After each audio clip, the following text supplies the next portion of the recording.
Welcome to special focus. Operation కగార్లో పోలీసులు సాధించిన విజయాలేంటి? ఇలాంటి ఆపరేషన్స్ ద్వారా వచ్చే మార్చి నాటికల్లా అసలు మావోయిస్ట్ ఫ్రీ కంట్రీగా భారత్ నిలుస్తుందా? ఆ దిశగానే ఈ ఆపరేషన్ జరిగిందా? 2014 నాటికి నక్సల్స్ ప్రభావిత ప్రాంతాలు ఏవి? ప్రస్తుత మావోయిస్టుల సంఖ్యలో వచ్చిన తేడా ఎలా ఉంది? మరీ ముఖ్యంగా ఆపరేషన్ బ్లాక్ ఫారెస్ట్ పేరిట మన బలగాలు పోరాడిన తీరు ఎలాంటిది? ఎలాంటి ఛాలెంజెస్ వారు ఫేస్ చేశారు? ఆ డీటెయిల్స్ ఏంటి? Let's watch.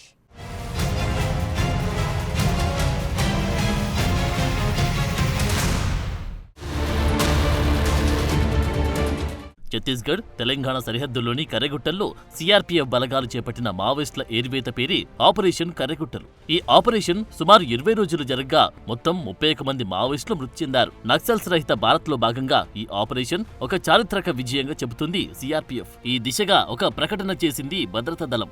కర్రెగుట్టల్లో మొత్తం 350 మంది మావోయిస్టులు ఆశ్రయం పొందుతూ ఉండగా వీరిలో చాలా మంది తీవ్రంగా బాధపడ్డమో లేక మరణించడమో జరిగిందని అంటున్నారు పోలీసులు. భౌగోళికంగా ఇక్కడున్న కఠిన పరిస్థితుల రీత్యా కొన్ని మృతదేహాలు వెలికితీయలేకపోయామని చెబుతున్నాయి మన భద్రతా దళాలు. ఆపరేషన్ బ్లాక్ ఫారెస్ట్ గాను పిలిచి ఈ ఆపరేషన్స్ లో 214 నక్సల్స్ రహస్య స్థావరాలు, బంకర్లను ధ్వంసం చేశామని చెప్తున్నారు పోలీసులు. అంతేకాదు 450 ఐఈడీలు, 818 బీజీఎల్ షెల్స్, 899 కట్టల కోడెక్స్, డిటోనేటర్లు, భారీ మొత్తంలో పేలుడు పదార్థాలను స్వాధీనం చేసుకున్నట్టు చెబుతున్నారు సీఆర్పీఎఫ్ డీజీ. దాదాపు 12,000 కిలోల ఆహార పదార్థాలను సైతం కైవసం చేసుకున్నట్టు చెబుతున్నారు అధికారులు. ఈ ఆపరేషన్లో భాగంగా బీజీఎల్ షెల్స్, హోమ్మేడ్ వెపన్స్, ఐఈడీలు, ఇతర మారణాయుధాల తయారీకి మావోయిస్టులు వాడి 4 యూనిట్లను ధ్వంసం చేశాయి మన భద్రతా దళాలు. మావోయిస్టులకు వ్యతిరేకంగా చేపట్టిన ఈ ఆపరేషన్లో command battalion for resolution action, special task force, district reserve guards కి చెందిన 18 మంది సిబ్బంది ఐఈడీ పేలుళ్లలో గాయపడ్డారు. క్షతగాత్రులంతా ప్రాణాపాయం నుంచి బయటపడి వివిధ ఆసుపత్రుల్లో చేరి మెరుగైన వైద్య సాయం పొందుతున్నారు. ఒకప్పుడు మావోయిస్టుల అడ్డాగా ఉన్న కర్రెగుట్టలపై ఇప్పుడు త్రివర్ణ పతాకం సగర్వంగా ఎగురుతుందని కేంద్ర హోంమంత్రి అమిత్ షా ట్వీట్ చేశారు. కర్రెగుట్టలపై పీఎల్డీఏ, డీజేఏ, ఎస్డీసీ, టీఏసీ, సీఆర్సీ వంటి ప్రధాన నక్సల్ సంస్థల ఏకీకృత కేంద్ర కార్యాలయం ఉండడంతో పాటు నక్సల్స్ శిక్షణ, ఆయుధ తయారీ సైతం జరిగేది. ప్రభుత్వ దళాలు ఈ 20 రోజుల్లో నక్సల్స్ వ్యతిరేక ఆపరేషన్ పూర్తి చేశామని తన ట్వీట్ ద్వారా తెలియజేశారు హోంమంత్రి అమిత్ షా. ఎంతో క్లిష్టతరమైన ఈ కొండల్లో మావోయిస్టులను ధైర్యంగా ఎదుర్కొన్న సీఆర్పీఎఫ్, ఎస్టీఎఫ్, డీఆర్డీ సిబ్బందిని అభినందించారు హోంమంత్రి. ప్రధాని మోడీ నాయకత్వంలో నక్సలిజం మూలాలను నిర్మూలించడానికి తాము కృతనిశ్చయంతో ఉన్నట్టు చెప్పారు అమిత్ షా. 2026 మార్చి నాటికి నక్సల్స్ ఫ్రీ నేషన్ గా భారత్ మారుతుందని అన్నారాయన. 30 మార్చ్ 2026 को इस देश की भूमि पर से हम नक्सलवाद को पूर्ण रूप से समाप्त करने का काम करेंगे. Central reserve police force director general Nagendra Pratap Singh, Chhattisgarh DGP Arun Dev ఈ ఆపరేషన్లో పాల్గొన్న దళాలకు నేతృత్వం వహించారు. పలువురు సీనియర్ అధికారులతో వీరు బీజాపూర్లో మీడియా సమావేశం ఏర్పాటు చేసి వివరాలను వెల్లడించారు. కర్రెగుట్టలు మొత్తం 1200 చదరపు కిలోమీటర్ల వైశాల్యంలో ఉన్నాయని, ఇందులో తలదాచుకున్న నక్సల్స్లో 31 మంది వరకు మట్టుబెట్టామని, అయితే వీరిలో 28 మందిని మాత్రమే గుర్తించినట్టు చెప్పారు అధికారులు. వీరిపై 1,72,00,000 మేర రివార్డులున్నట్టు చెప్పారు అధికారులు. ఆపరేషన్ బ్లాక్ ఫారెస్ట్ లో భాగంగా కోబ్రా, సీఆర్పీఎఫ్, ఛత్తీస్గఢ్ పోలీస్ బృందాలు పాల్గొన్నాయి. ఇంత భారీ రికవరీ గతంలో ఎన్నడూ చేయలేదని ప్రకటించారు అధికారులు. ఇది సీఆర్పీఎఫ్ కు అతిపెద్ద విజయమన్నారు ఉన్నతాధికారులు. ఏప్రిల్ 21 నుంచి మే 11 వరకు జరిగిన ఈ ఆపరేషన్లో మావోయిస్టులకు కోలుకోలేని నష్టం జరిగినట్టు చెప్పారు అధికారులు. మావోయిస్టులకు సుక్మా, బీజాపూర్ సరిహద్దు ప్రాంతాలు పెట్టని కోటలు.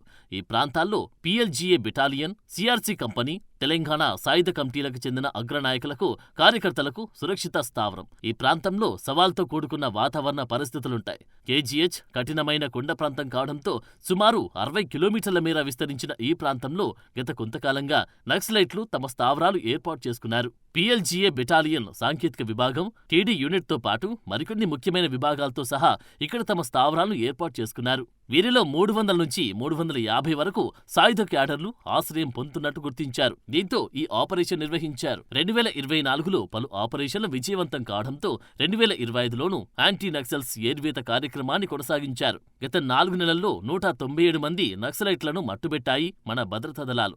2014లో 35 జిల్లాలు మావోయిస్టుల ప్రభావంతో ఉండగా ప్రస్తుతం ఆ సంఖ్య 6కు పడిపోయింది. नक्सलवाद भारत की एकता और अखंडता के लिए बहुत बड़ी चुनौती बन गया था। मुझे संतोष है कि बीते 10 साल के अथक प्रयासों से आज नक्सलवाद भी भारत में अपनी अंतिम सांसें गिन रहा है। నక్సల్స్ ప్రభావిత జిల్లాల సంఖ్య 126 ఉండగా ఇప్పుడు ఆ సంఖ్య 18కి తగ్గింది. 2014లో 76 జిల్లాలు 330 పోలీస్ స్టేషన్లలో 1080 నక్సల్స్ ఘటనలు నమోదు కాగా 2024లో 42 జిల్లాలు 151 స్టేషన్లలో 374 ఘటనలు మాత్రమే నమోదయ్యాయి. 2014లో నక్సల్స్ హింసలు 88 మంది భద్రతా సిబ్బంది మరణించగా 2024 నాటికి ఈ సంఖ్య 19కి తగ్గింది. ఎన్కౌంటర్లలో మరణించిన మావోయిస్టుల సంఖ్య 63 నుంచి 2089కి పెరిగింది. 2024లో 928 మంది నక్సలైట్లు లొంగిపోగా 2025లో తొలి 4 నెలల్లో 718 మంది లొంగిపోయారు.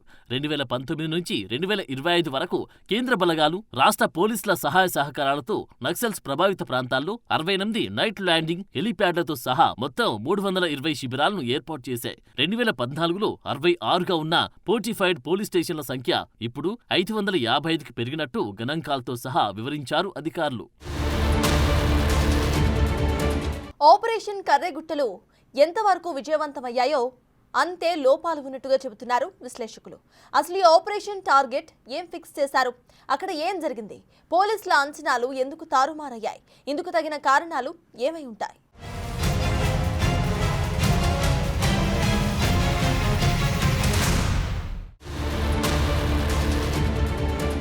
20 రోజుల ఆపరేషన్, 28,000 మందికి పైగా భద్రతా బలగాలు, MI-17 హెలికాప్టర్లు, డ్రోన్లతో విస్తృత గాలింపు, 31 మంది మావోయిస్టుల మృతి, 18 మంది జవాన్లకు గాయాలు, గ్రేహౌండ్స్కు చెందిన 3 మృతి. క్లుప్తంగా చెప్పాలంటే ఇవి ఆపరేషన్ కర్రెగుట్టలకు సంబంధించిన వివరాలు. మావోయిస్టు పార్టీ అగ్రనేతలే టార్గెట్గా జరిపిన కర్రెగుట్టల ఆపరేషన్లో పోలీసు బలగాలు విజయం సాధించాయా అంటే లేదనే చెప్పాలి.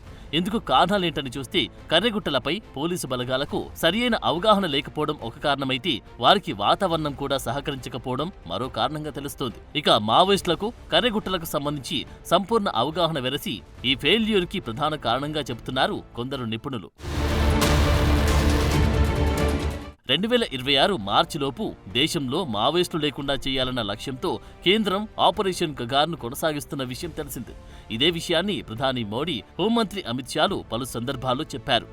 ఆపరేషన్ కగార్లో భాగంగానే ఏప్రిల్ 21న ఆపరేషన్ కర్రెగుట్టలు మొదలుపెట్టారు. Maoist party top commander, central committee సభ్యుడు ఇడ్మాతో పాటు పలువురు అగ్రనేతలు ఈ గుట్టలోనే ఉన్నారంటూ అంచనా వేశారు పోలీసులు. బస్తర్ రేంజ్ ఐజీ సుందర్ రాజ్ అయితే 3,000 మందికి పైగా మావోయిస్టులు కర్రెగుట్టల్లో దాక్కుని ఉన్నట్లు లెక్క తేల్చారు. వీరిలో పలువురు మావోయిస్టు పార్టీ అగ్రనేతలున్నట్లు తెలిపారు.